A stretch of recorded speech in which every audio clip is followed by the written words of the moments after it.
Welcome to Devi's kitchen. இன்றைக்கி நம்ம தேவிஸ் கிச்சனில் அருமையாக ஒரு பாவக்காய் குழம்பு ரெசிபி தான் நம்ம பார்க்க போகிறோம். கசப்பு இல்லாமல், அதுவும் பிகினர்ஸ் கூட இந்த குழம்பு வைக்கலாங்க. ரொம்ப அருமையாக டேஸ்ட்டாக பாவக்காய் குழம்புனே அவங்களுக்கு தெரியாது, அவ்வளோ விரும்பி கேட்டு வாங்கி சாப்பிடுவாங்க.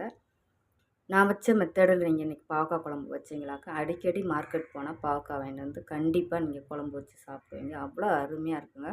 ஒரு வாரம் ஆனாலும் கெட்டு போகாது. அந்த மாதிரி நம்ம பாவக்காய் குழம்பு ரெசிபி தான் பார்க்க போகிறோம். வாங்க வீடியோக்குள்ளே போயிடலாம். வீடியோக்குள்ளே போகிறதுக்கு முன்னாடி தேவிஸ் கிச்சனை சப்ஸ்கிரைப் பண்ணுங்கள், சப்போர்ட் பண்ணுங்கள். இப்போ வாங்க எப்படி டக்குன்னு அருமையாக அந்த பாவக்காய் குழம்பு சுவையாக டேஸ்ட்டாக அவ்வளோ அருமையாக இருக்குங்க. இப்போ பார்க்கலாம் எப்படின்னு. தேங்காய் ஒரு கைப்பிடி அளவுக்கு துருவணும் எடுத்து வச்சுருக்கேன். 2-3 கருவேப்பிலை, ஒரு 5-6 சின்ன வெங்காயம் சேர்த்துக்கோங்க. சேர்த்துட்டு இப்போ தேங்காயை நல்லா வறுத்து எடுத்துக்கோங்க. கை விடாமல் நல்லா வறுத்து எடுத்துக்கோங்க.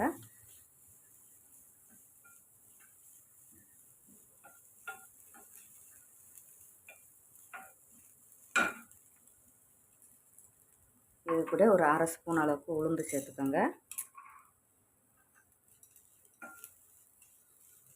இப்போ தேங்காய் பார்த்தாலே உங்களுக்கு தெரியும், நல்லா வறுத்து எடுத்தாச்சு. இப்போ சிம்மில் போட்டுக்கோங்க. சிம்மில் போட்டுட்டு இப்போ இதில் 2 ஸ்பூன் அளவுக்கு மல்லிப்பொடி சேர்த்துக்கோங்க. 1/2 ஸ்பூன் மிளகாய் பொடி, 1/4 டீஸ்பூன் மஞ்சள் பொடி. இப்போ இதே நம்ம ஸ்டவ் ஆஃப் பண்ணிவிட்டு பொடியெல்லாம் வறுத்துக்கோங்க. இதுலேயும்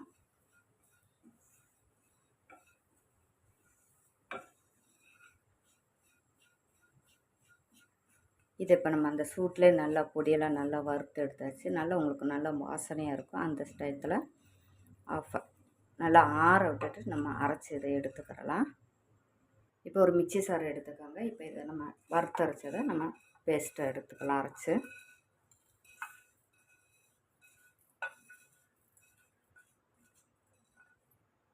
இப்போ தேங்காய் நம்ம நல்லா அரைச்சி எடுத்தாச்சு. இப்போ கடாய் வச்சுருக்கேன். 2 ஸ்பூன் அளவுக்கு எண்ணெய் சேர்த்துக்கோங்க.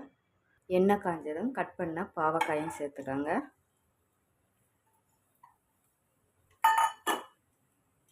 பாவக்காயை நம்ம எண்ணெயில் நல்லா வதக்கி எடுத்துக்கோங்க ஒரு 2 நிமிஷம்.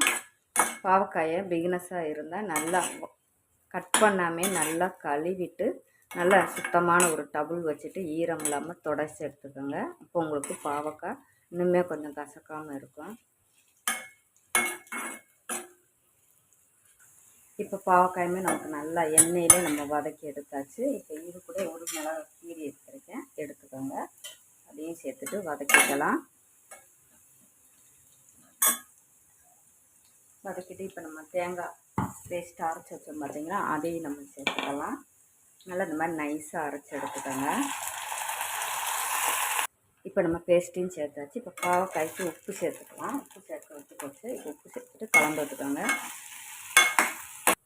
இப்போ இதில் நல்லா வதக்கியாச்சு. இப்போ நம்ம இதில் நம்ம புளி கரைச்சி எடுத்து வச்சுருக்கேன், அதையும் நம்ம சேர்த்துக்கலாம். சேர்த்துட்டு கொஞ்சமாக மிக்ஸி கழுவுன தண்ணியும் சேர்த்துக்கோங்க. சேர்த்துட்டு இப்போ கலந்து விட்டுக்கோங்க.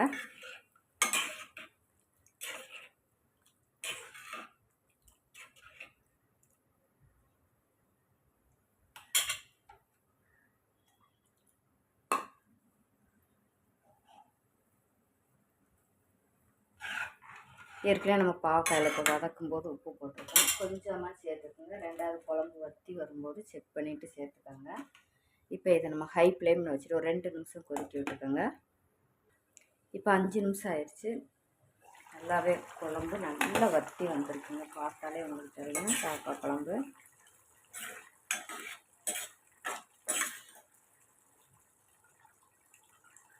இப்போ இதுக்கு நமக்கு ஒரு சின்னதாக ஒரு தாளிப்பு கொடுத்துக்கலாம். இப்போ நம்ம தாளிப்புக்கு எண்ணெய் சேர்த்துக்கோங்க.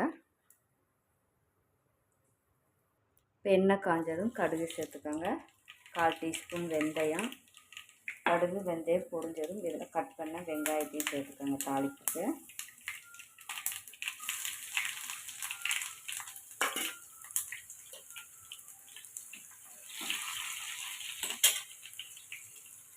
இப்போ இதில் 2 வத்தல் கிள்ளி வச்சுருக்கேன், கருவேப்பிலை அதையும் சேர்த்துக்கோங்க. இப்போ நம்ம இதில் தாளிப்பை சேர்த்துக்கலாம். கொஞ்சமாக ஒரு 1/4 டீஸ்பூன் அளவுக்கு இதில் மிளகாத்தூள் சேர்த்துக்கோங்க, கொஞ்சம் கலருக்காக தான்.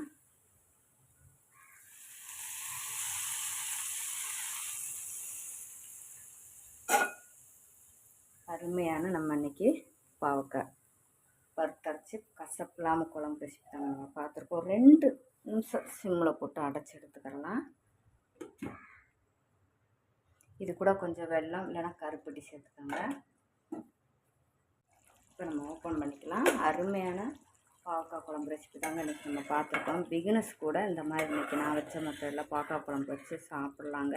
ரொம்ப அருமையாக இருக்கும். பாவக்காய் கசப்பாக இருக்கும், நீங்கள் வைக்க மாட்டீங்க. இனிமேல் மார்க்கெட்டுக்கு போனால் இது போல் பாவக்காய் வாங்கிட்டு வந்துட்டு குழம்பு வச்சு சாப்பிட்டு பாருங்கள். ரொம்ப டேஸ்ட்டு அருமையாக இருக்குங்க. இன்றைக்கி நான் வச்ச மெத்தடில் வச்சிங்கனாக்கா ரொம்ப ரொம்ப அருமையாக இருக்கும். பாவக்காய் குழம்புனே தெரியாது. இது பழசானமே நீங்கள் கீழே போட்டுறாதீங்க. 2 நாள் 1 வாரம் ஆனால் கூட இந்த குழம்பு அப்படியே இருக்கும் உங்களுக்கு வச்சு சாப்பிட்றதுக்கு. அவ்வளோ அருமையான குழம்புங்க. குழம்பு மிச்சம் இருக்குன்னு வேஸ்ட்டு பண்ணிடாதீங்க. வச்சு சுடுசாதத்தில் போட்டு நீங்கள் சாப்பிடலாம். அருமையாக இருக்குங்க. இது மாதிரி ரெசிபிஸ்லாம் பார்க்கணுன்னா தேவிஸ் கிச்சனை சப்ஸ்கிரைப் பண்ணுங்கள், சப்போர்ட்டு பண்ணுங்கள். நமக்கு சாதமும் வடித்தாச்சு. லைக் பண்ணுங்கள், மறக்காமல் கமெண்ட் பண்ணுங்கள். தேங்க்யூ.